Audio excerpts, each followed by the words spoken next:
집안의 정적이 흐를 때 가장 먼저 무엇을 하십니까? 급히 텔레비전을 켜거나 누군가에게 전화를 걸어 공허함을 달래려 애쓰지는 않으셨나요? 정막이 무서워 억지로 소음을 만들고 있다면 그것은 아직 고독이라는 선물을 열어보지 못했기 때문입니다. 이제 그 불안의 전원을 끄십시오. 혼자 있는 시간은 소외된 시간이 아니라 평생 남의 눈치를 보느라 잃어버렸던 나 자신을 되찾는 가장 찬란한 축복의 시간입니다. 가만히 거실 한복판에 앉아 집안의 소리에 귀를 기울여 봅니다. 시계추가 움직이는 소리, 냉장고가 돌아가는 소리, 그리고 창밖을 스쳐 지나가는 바람 소리뿐입니다. 예전 같으면 이 정적 속에 홀로 남겨진 것이 못내 서글프고 쓸쓸해서 어떻게든 그 빈틈을 메우려 안간힘을 썼을지도 모릅니다. 하지만 이제는 알아야 합니다. 이 고요함이야말로 세상 그 누구에게도 방해받지 않고 오직 나 자신으로 존재할 수 있는 가장 고귀한 선물이라는 것을 말입니다. 평생을 타인의 시선과 기대 속에 묶여 살아왔습니다. 누군가의 부모로, 누군가의 배우자로, 혹은 사회의 일원으로 제 몫을 다하기 위해 내 마음의 소리보다는 남의 기분을 먼저 살펴야 했습니다. 누군가와 함께 있어야만 인생이 완성되는 줄 알았고, 혼자 남겨지는 것은 실패한 삶의 증거인 양 두려워하기도 했습니다.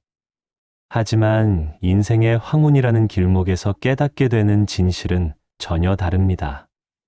혼자 있는 법을 모르는 사람은 늘 타인의 인정을 구걸하는 가난한 마음으로 살 수밖에 없지만, 고독과 친해진 사람은 세상 그 누구보다 부유하고 당당한 주인으로 살아갑니다. 전화벨 소리가 울리지 않는다고 해서 소외된 것이 아닙니다. 찾아오는 이가 적다고 해서 잊힌 것도 아닙니다. 오히려 남의 비위를 맞추느라 낭비했던 그 소중한 에너지들을 이제는 오롯이 나를 위해 쓸 수 있는 절호의 기회입니다. 혼자 노는 법을 안다는 것은 세상이라는 무대에서 내려와 나만의 작은 정원을 가꾸기 시작했다는 뜻입니다. 그 정원에는 타인의 평가라는 잡초가 자라지 않으며 오직 나만의 색깔과 향기를 지닌 꽃들만이 평화롭게 피어납니다. 이제 외로움이라는 단어를 지우고 그 자리에 자유라는 단어를 써넣어야 합니다. 홀로 있는 시간은 결핍이 아니라 그동안 잊고 지냈던 본래의 나를 만나는 충만한 축복의 시간입니다.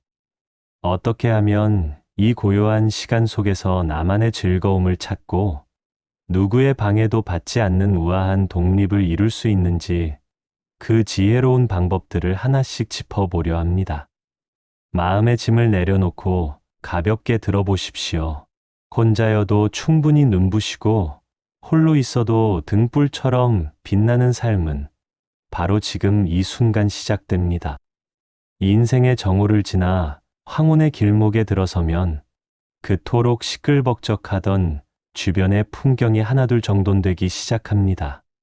자식들은 제 짝을 찾아 둥지를 떠나고 매일같이 얼굴을 맞대던 동료들은 기억의 저편으로 멀어집니다. 영원할 것 같았던 인연의 끈들이 느슨해지는 것을 보며 많은 이들이 깊은 상실감에 빠져듭니다. 하지만 이 시기에 가장 먼저 익혀야 할 기술은 떠나가는 인연을 붙잡는 법이 아니라 내 곁에 남은 유일한 동반자인 고독과 친해지는 법입니다.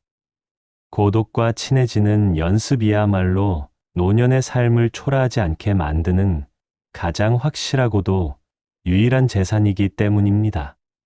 대부분의 사람은 평생을 함께라는 가치 아래 살아왔습니다.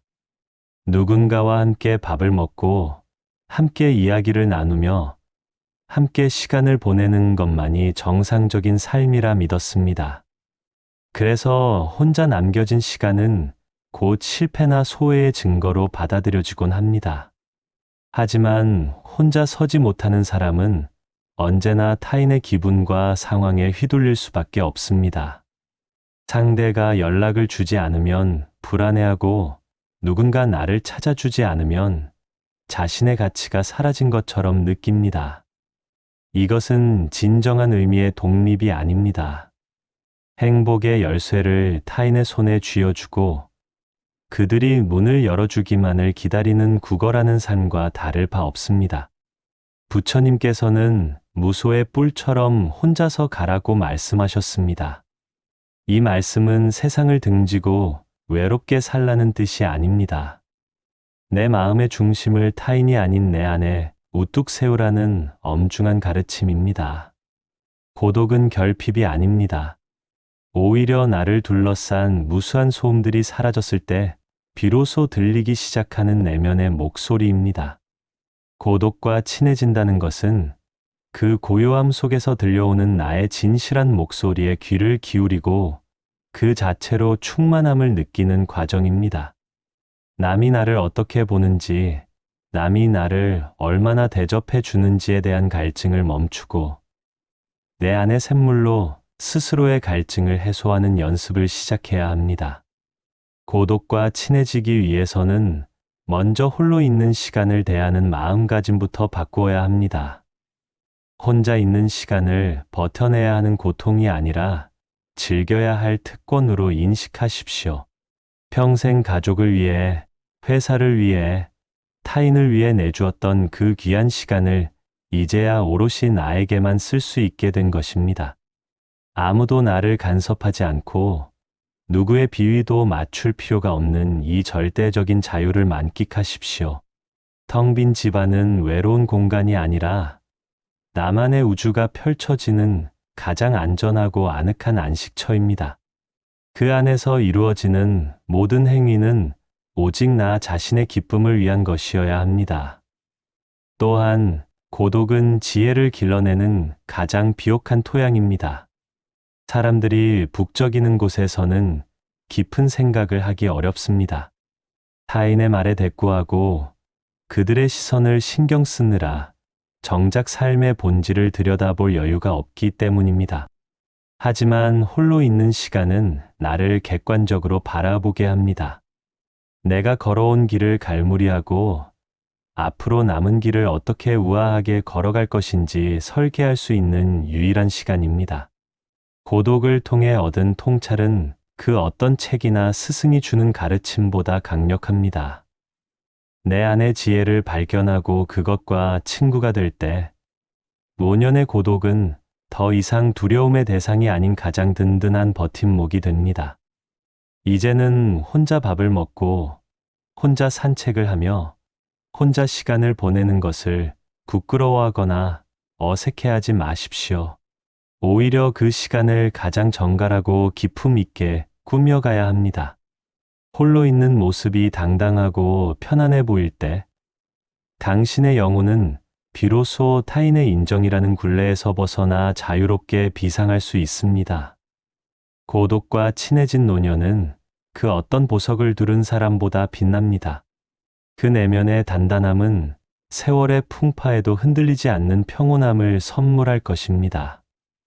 홀로 있어도 등불처럼 환하게 빛나는 삶, 그것이 바로 고독과 친해진 자만이 누릴 수 있는 황혼의 극치입니다. 혼자 있는 시간을 즐거움으로 채우기 위해 반드시 거창한 준비나 대단한 능력이 필요한 것은 아닙니다. 많은 이들이 취미라고 하면 악기를 하나쯤 다루거나 값비싼 장비를 갖추고 운동을 시작해야 한다고 생각하지만 진정한 즐거움은 오히려 일상 속의 아주 작은 행위들에 숨어 있습니다. 노년의 취미란 남에게 보여주기 위한 성과물이 아니라 오직 내 마음을 돌보고 다독이는 소박한 놀이여야 합니다. 돈이 들지 않아도 누군가 알아주지 않아도 그저 그것을 하는 동안 내 마음이 잔잔한 호수처럼 평온해진다면 그것으로 충분합니다. 그 중에서도 가장 먼저 권하고 싶은 소박한 즐거움은 기록하는 삶입니다. 돋보기를 쓰고 정갈한 글씨로 일기장을 채워내려가는 시간은 밖으로만 향해 있던 시선을 내 안으로 돌리는 가장 귀한 의식입니다.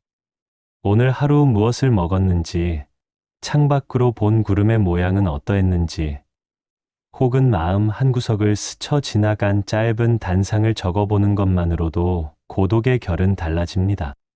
종이 위에 글씨를 써 내려가는 그 사각거리는 소리는 어지러운 잡념을 씻어내고 흩어져 있던 감정들을 한 곳으로 모아줍니다. 일기는 타인에게 보이기 위한 문장이 아닙니다. 나 자신과 나누는 가장 은밀하고도 다정한 대화이며 내가 나를 이해해가는 치유의 과정입니다. 식물을 기르는 일 또한 홀로 있는 시간을 생명력으로 가득 채워주는 훌륭한 놀이입니다. 거창한 정원이 없어도 좋습니다. 창가에 놓인 작은 화분 몇 개만으로도 충분합니다. 매일 아침 흙의 상태를 살피고 정성껏 물을 주는 행위는 내가 여전히 누군가를 돌보고 보살필 수 있는 존재라는 것을 일깨워 줍니다. 굳게 닫혀 있던 꽃망울이 어느 날 아침 수줍게 고개를 내밀 때 느끼는 경이로움은 세상 그 어떤 화려한 구경거리와도 바꿀 수 없는 순수한 기쁨입니다. 식물은 배신하지 않으며 내가 주는 애정만큼 정직하게 자라납니다. 고요한 방 안에서 초록의 생명과 마주하는 시간은 고독을 쓸쓸함이 아닌 생동감 넘치는 평화로 바꿔놓습니다. 정갈하게 차 한 잔을 마시는 일 또한 노년의 품격을 높여주는 소중한 취미가 됩니다. 대충 물을 마시는 것이 아니라 예쁜 잔을 꺼내고 찻잎이 우러나는 시간을 묵묵히 기다려봅니다. 김이 모락모락 피어오르는 찻잔을 두 손으로 감싸 쥐고 그 온기를 느끼며 차의 향기가 온 방 안에 퍼지는 것을 가만히 음미해 보십시오. 이 짤막한 차의 시간은 소란스러운 세상으로부터 나를 분리해주는 성스러운 방어막이 됩니다. 누군가와 수다를 떨지 않아도 차 한 잔이 주는 고요한 위로 속에 머물 때 마음은 비로소 안식을 찾습니다.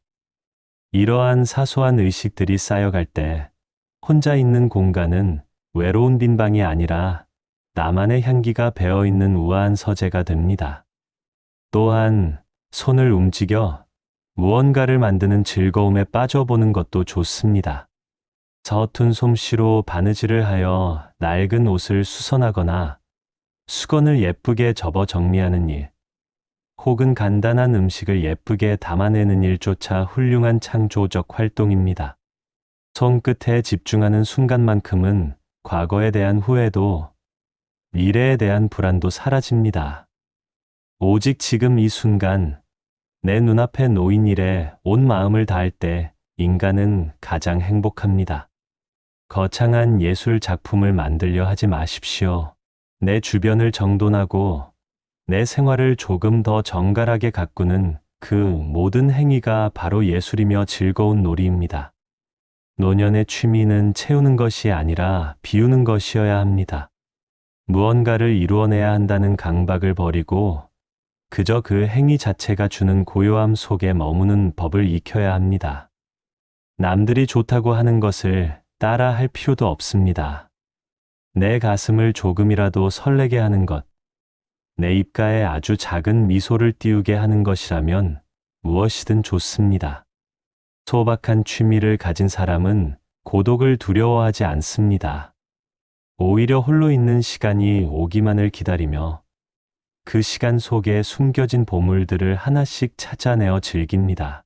그 소소한 즐거움들이 모여 당신의 황혼을 가장 아름답고 풍요로운 빛으로 물들일 것입니다. 사람의 몸은 세월의 흠에 따라 자연스럽게 쇠퇴하지만 마음과 지성은 가꾸기에 따라 죽는 날까지 푸르게 빛날 수 있습니다. 많은 이들이 나이가 들면 새로운 것을 배우는 일이 무의미하다고 생각하거나 이제 와서 무엇을 시작하겠느냐며 스스로를 가두곤 합니다. 하지만 배움을 멈추는 순간 마음은 늙기 시작하고 세상과의 끈이 끊어졌다는 소외감이 그 자리를 채웁니다. 반대로 새로운 세상을 향해 눈을 돌리고 무언가를 익히기 시작할 때 노년의 고독은 더 이상 쓸쓸함이 아니라 무궁무진한 탐험의 시간이 됩니다. 배우는 노인에게는 외로움이 머물 자리가 없습니다. 가장 먼저 다가갈 수 있는 배움의 바다는 바로 독서입니다. 돋보기를 쓰고 두꺼운 책장을 천천히 넘기는 행위는 시공간을 초월하여 위대한 성인들과 대화를 나누는 일과 같습니다. 젊은 시절에는 먹고 사는 일에 쫓겨 눈앞의 글자들을 해치우듯 읽었다면 이제는 문장 하나하나를 입안에 넣고 굴리듯 천천히 음미하며 읽을 수 있는 여유가 있습니다. 책 속에는 내가 가보지 못한 세상, 내가 겪어보지 못한 인생들이 가득합니다. 한 권의 책을 읽는다는 것은 홀로 앉아 있으면서도 전 세계를 여행하는 것이며 수천 년 전의 지혜를 내 것으로 만드는 마법 같은 일입니다. 독서는 굳어가는 사고를 유연하게 만들고 홀로 있는 시간을 가장 고귀한 지적 유의의 시간으로 바꿔놓습니다. 또한 이제는 문명의 도구들을 배우는 것에도 마음을 열어야 합니다. 스마트폰이나 컴퓨터와 같은 기기들을 복잡하고 어려운 것으로만 치부하며 멀리하지 마십시오. 이것들은 단순히 기계가 아니라 골방에 앉아서도 세상과 소통하고 새로운 지식을 접할 수 있게 해주는 마법의 창문입니다. 손가락 하나로 보고 싶은 영상을 찾고 궁금했던 정보를 검색하며 멀리 있는 이들의 소식을 접하는 법을 익힐 때 세상과의 단절감은 사라집니다. 새로운 기기를 하나씩 익혀가는 그 사소한 성취감은 뇌를 깨우고 자존감을 높여줍니다. 나도 할 수 있다는 자신감은 노년을 무기력에서 구해내는 가장 강력한 백신입니다. 글쓰기 역시 노년의 배움 중에서 가장 빛나는 보석입니다. 거창한 수필이나 소설이 아니어도 좋습니다. 내가 살아온 세월을 정리하고 자식들에게 전하고 싶은 이야기들을 하나둘 적어 내려가는 것만으로도 충분합니다. 글을 쓴다는 것은 내면을 정돈하고 삶의 의미를 재발견하는 과정입니다. 서툰 문장이라도 내 손으로 직접 쓴 글자가 종이 위에 채워질 때 삶의 허무함은 사라지고 말로 다 못할 충만함이 차오릅니다. 나의 기록이 누군가에게는 위로가 되고 누군가에게는 지표가 될 수 있다는 사실을 깨달을 때 배움은 개인의 즐거움을 넘어 숭고한 나눔으로 승화됩니다. 배움에는 정해진 길도 늦은 때도 없습니다. 예전부터 배우고 싶었으나 형편이 여의치 않아 미뤄두었던 것이 있다면 지금이 바로 최고의 적기입니다. 붓글씨를 배우며 묵향에 취해보고 외국어 단어 몇 개를 외우며 낯선 문화에 설레어 보는 것, 혹은 이름 모를 들꽃의 이름을 하나씩 익혀가는 것조차 훌륭한 배움입니다. 무언가를 새로 익힐 때 우리의 뇌는 다시 젊어지며 호기심 어린 눈으로 세상을 바라보게 됩니다. 호기심이 살아있는 노인은 초라해 보이지 않습니다. 오히려 눈빛은 맑고 태도는 당당하며 그 어떤 젊은이보다 생기 넘치는 에너지를 발산합니다. 배움은 고독을 즐거움으로 바꾸는 가장 지혜로운 방법입니다. 배움에 몰입하는 순간만큼은 나이가 들었다는 사실도 주변에 사람이 적다는 사실도 모두 잊게 됩니다. 오직 나와 내가 배우는 대상만이 존재하는 그 신성한 몰입 속에서 인간은 진정한 자유를 만듭니다. 타인의 인정에 기대지 않고 오직 스스로의 성장을 지켜보며 느끼는 기쁨은 그 무엇과도 비교할 수 없습니다. 이제 타인을 향해 쏟았던 그 지극한 관심을 나 자신의 지성을 깨우는 일로 돌리십시오. 배움이라는 등불을 켜고 나아가는 당신의 황혼길은 세상 그 어떤 길보다 환하고 아름다울 것입니다. 혼자서도 외롭지 않게 노는 법의 핵심은 내 몸과 마음을 가장 친밀한 대화 상대로 만드는 데 있습니다. 사람들은 흔히 밖으로 나가 누군가를 만나야만 활력이 생긴다고 믿지만 사실 진정한 생명력은 내 몸의 감각을 깨우고 내면의 고요와 마주할 때 가장 순수하게 차오릅니다. 그 중에서도 가장 접근하기 쉬우면서도 강력한 힘을 가진 놀이는 바로 홀로 걷는 산책과 나를 들여다보는 명상입니다. 이 두 가지는 돈 한 푼 들지 않으면서도 우리를 세상 그 어떤 부자보다 풍요로운 내면의 왕국으로 안내합니다. 먼저 홀로 걷는 산책의 즐거움에 대해 이야기해 보려 합니다. 누군가와 함께 걷는 산책은 대화가 중심이 되지만 홀로 걷는 산책은 세상과의 대화가 중심이 됩니다. 발바닥이 지면에 닿는 느낌, 종아리 근육이 팽팽하게 당겨지는 감각, 콧등을 스치는 바람의 온도에 집중해 보십시오. 남의 이야기를 듣느라 놓쳤던 자연의 소리가 들리기 시작합니다. 나뭇잎이 서로 몸을 비비는 소리, 이름 모를 새의 지저귐, 길가에 핀 작은 풀꽃의 흔들림이 비로소 눈에 들어옵니다. 이것은 단순한 운동이 아니라 내가 살아있음을 온몸으로 느끼는 신성한 의식입니다. 홀로 걷다 보면 마음속을 어지럽히던 수많은 잡념이 발걸음을 옮길 때마다 하나씩 떨어져 나가는 것을 경험하게 됩니다. 과거에 대한 후회나 미래에 대한 불안은 모두 가만히 앉아 머리를 굴릴 때 커지는 법입니다. 하지만 몸을 움직여 앞으로 나아갈 때 우리의 의식은 자연스럽게 지금 이 순간의 발걸음으로 옮겨옵니다. 한 걸음, 한 걸음 묵묵히 걷다 보면 어느새 마음은 맑게 갠 하늘처럼 투명해집니다. 산책은 고독이라는 낡은 옷을 벗고 자유라는 새 옷을 입는 과정과 같습니다. 길 위에서 만나는 모든 풍경은 오직 나만을 위해 준비된 아름다운 무대이며 그 위를 걷는 나는 세상에서 가장 자유로운 나그네가 됩니다. 산책이 동적인 놀이라면 명상은 정적인 최고의 유의입니다. 명상이라고 해서 거창한 수행을 떠올릴 필요는 없습니다. 그저 호숫가 평상이나 집안의 조용한 구석에 가만히 앉아 눈을 감는 것에서 시작합니다.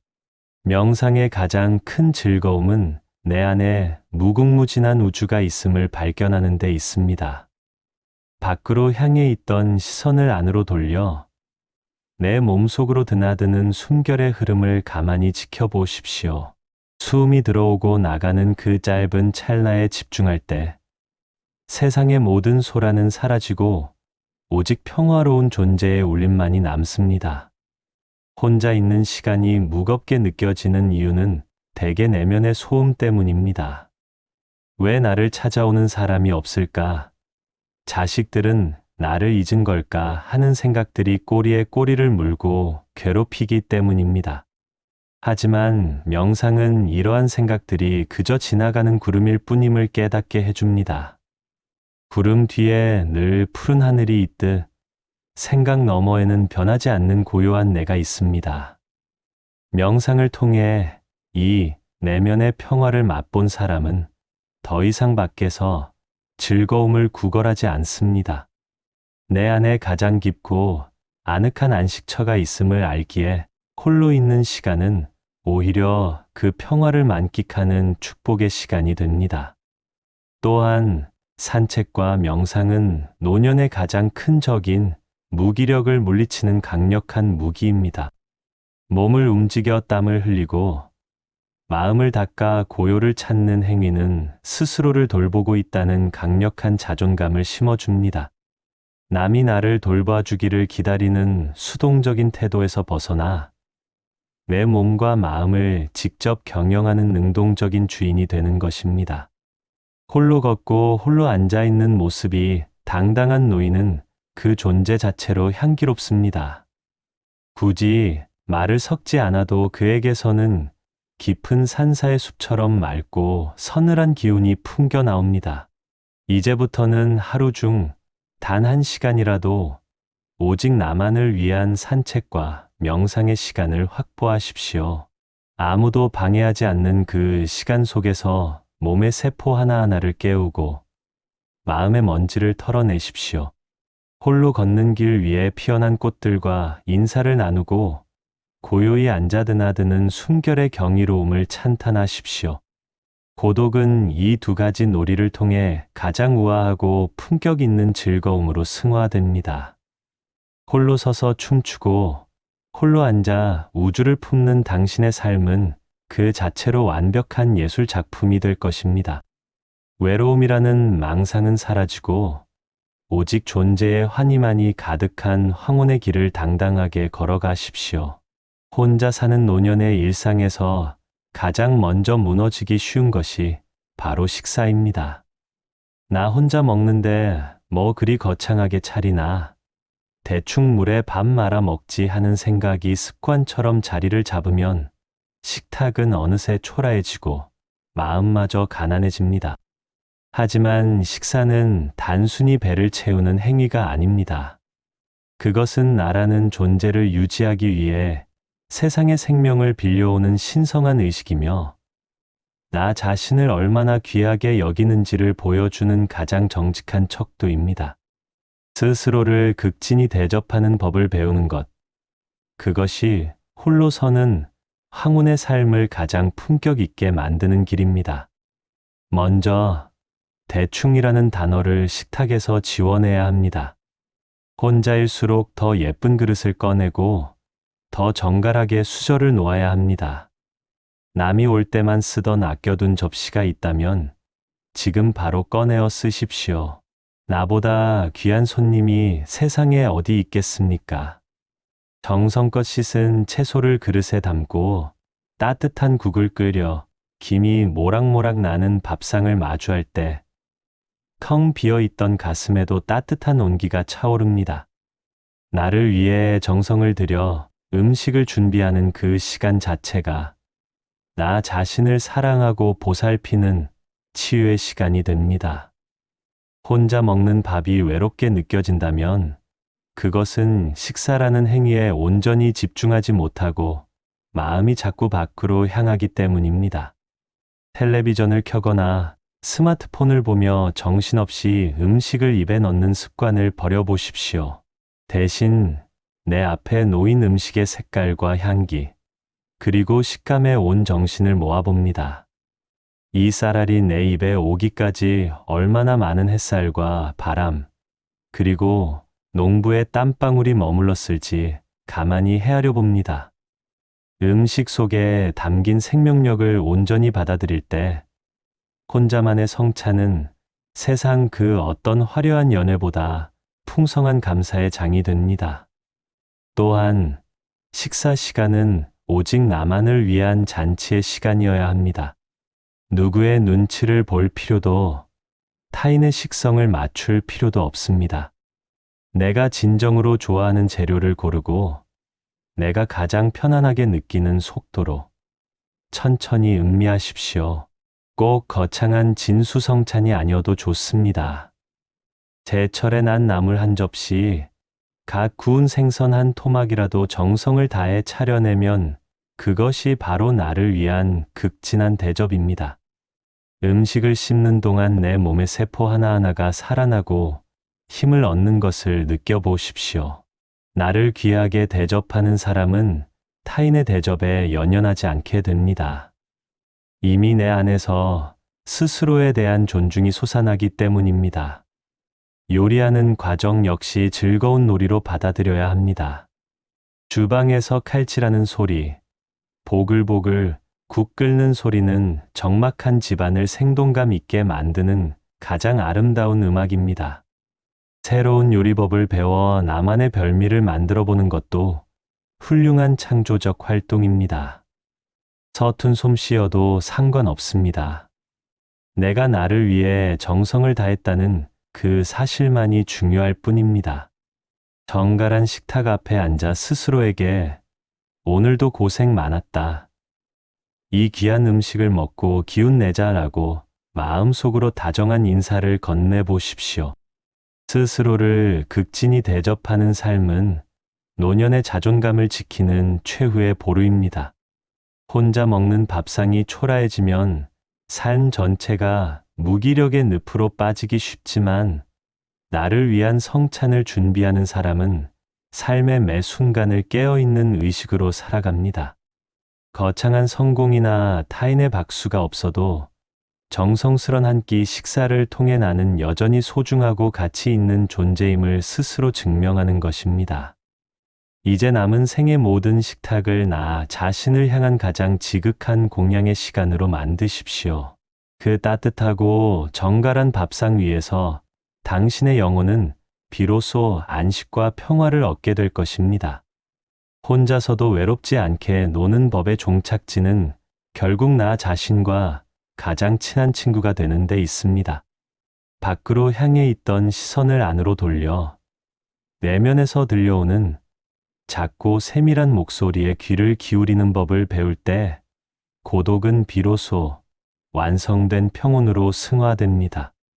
평생을 타인의 목소리에 대답하느라 정작 나 자신의 물음에는 침묵하며 살아오지는 않았는지 되돌아보아야 합니다. 이제는 그 누구의 눈치도 볼 필요 없는 고요한 시간 속에서 나 자신과 깊고 다정한 대화를 나누는 시간을 가져야 합니다. 그 대화의 가장 훌륭한 통로가 바로 읽기와 성찰입니다. 하루를 마무리하며 은은한 불빛 아래 앉아 펜을 드는 행위는 단순한 기록을 넘어선 신성한 의식입니다. 오늘 하루 내 마음을 스쳐 지나간 수많은 감정의 파도를 가만히 들여다보십시오. 기뻤던 일, 서운했던 일, 혹은 나조차 이해할 수 없었던 불편한 마음까지도 종이 위에 솔직하게 쏟아내야 합니다. 글씨를 써 내려가는 그 사각거리는 소리는 내면의 찌꺼기를 씻어내는 청소부와 같습니다. 머릿속에 엉켜 있을 때는 거대한 괴물처럼 보이던 고민들도 글로 옮겨 적고 나면 그저 종이 위의 문장일 뿐임을 깨닫게 됩니다. 기록은 막연한 불안을 구체적인 실체로 마주하게 하며 그것을 객관적으로 바라볼 수 있는 힘을 길러줍니다. 나 자신과 대화한다는 것은 과거의 나와 화해하는 과정이기도 합니다. 일기를 쓰다 보면 잊고 지냈던 젊은 날의 기억들이 불쑥 고개를 들기도 합니다. 그때의 서툴렀던 선택, 누군가에게 주었던 상처, 혹은 나 자신이 받았던 아픔들을 이제는 너그러운 눈으로 바라봐 주어야 합니다. 그때는 그럴 수밖에 없었지. 참으로 고생 많았다라고 나 자신에게 위로의 문장을 건네보십시오.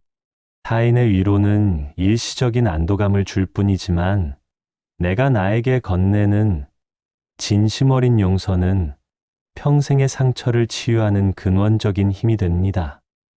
성찰은 과거를 후회하는 것이 아니라 과거의 모든 조각을 모아 지금의 나를 온전히 긍정하는 과정입니다. 또한 일기는 현재의 사소한 행복을 발견하는 현미경이 됩니다. 거창한 사건이 없어도 좋습니다. 오늘 길가에서 본 들꽃의 색깔이 어떠했는지, 아침에 마신 차의 향기가 얼마나 그윽했는지, 혹은 우연히 들은 음악이 마음을 어떻게 울렸는지 적어 보십시오. 기록하지 않으면 흩어져 사라질 찰나의 기쁨들을 문장으로 박제할 때 평범했던 일상은 보석 같은 순간들로 가득 채워집니다. 행복은 강도가 아니라 빈도라는 말이 있듯이 작은 즐거움들을 매일 기록하는 습관은 고독을 즐거움으로 바꾸는 가장 확실한 비결입니다. 기록이 쌓일수록 나의 내면은 타인의 인정 없이도 스스로 충만해지는 법을 익히게 됩니다. 성찰의 시간은 미래에 대한 막연한 두려움을 평온한 기대로 바꿔놓습니다. 홀로 앉아 나 자신과 대화하며 내면의 근력을 키운 사람은 나이가 들어가는 것을 쇠락이 아닌 익어감으로 받아들입니다. 육체는 비록 낡아갈지라도 정신은 기록을 통해 매일 새롭게 태어납니다. 매일 밤 일기를 쓰며 자신을 돌아보는 사람은 삶의 주인으로 우뚝 서게 됩니다. 타인이 나를 어떻게 대하는지에 일희일비하지 않고 내가 나를 어떻게 대하고 있는지를 먼저 살피기 때문입니다. 내 안의 우주를 탐험하며 그 안에서 평화를 찾은 사람에게는 세상 그 어떤 소란도 침범할 수 없습니다. 이제는 매일 밤 나 자신을 향한 가장 따뜻한 편지를 쓰십시오. 아무에게도 보여주지 않아도 괜찮습니다. 오직 나만이 읽을 수 있는 그 진솔한 문장들이 모여 당신의 인생이라는 책을 완성해 갈 것입니다. 글을 쓰는 동안 당신은 당신의 가장 좋은 스승이자 가장 친한 친구이며 가장 따뜻한 위로자가 됩니다. 고요한 방 안, 은은한 스탠드 불빛 아래에서 펜을 든 당신의 모습은 그 자체로 완벽한 고독의 완성입니다. 스스로와 나누는 그 깊은 대화 속에서 황혼의 삶은 비로소 단단하고 아름다운 향기를 내뿜기 시작할 것입니다. 평생을 타인이라는 바다 위에서 누군가의 구명보트가 되어주느라 고단했던 마음을 이제는 고요한 폭우에 정박시켜야 할 시간입니다. 누군가 곁에 없으면 불안해하고 전화기 너머의 소식에 가슴 졸이던 그 시절의 나약함을 이제는 웃으며 떠나보냅니다. 홀로 노는 법을 안다는 것은 인생의 진정한 주인이 되었다는 선언이며 타인의 빛을 빌려 살던 삶에서 벗어나 스스로 빛나는 태양이 되겠다는 결단입니다. 고독은 더 이상 텅 빈 방 안의 차가운 정적이 아닙니다. 그것은 나 자신과 나누는 가장 밀도 높은 대화이며 남의 눈치를 보느라 미뤄두었던 나만의 축제 시간입니다. 혼자 차를 마시고 정갈하게 밥상을 차리고 무심히 길을 걷는 그 모든 행위 속에 우주보다 깊은 평화가 깃들어 있습니다. 밖을 향해 구걸하던 행복의 시선을 거두어 내면의 깊은 샘물을 마시기 시작할 때 비로소 세월의 흠은 쇠락이 아닌 찬란한 완성이 됩니다. 홀로 있어도 충만하고 혼자서도 즐거울 줄 아는 사람은 세상 그 무엇도 빼앗을 수 없는 무적의 평온을 소유한 사람입니다.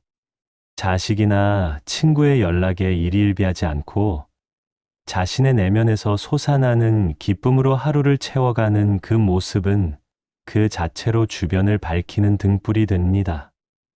이제 타인의 박수 소리에 귀 기울이지 마십시오.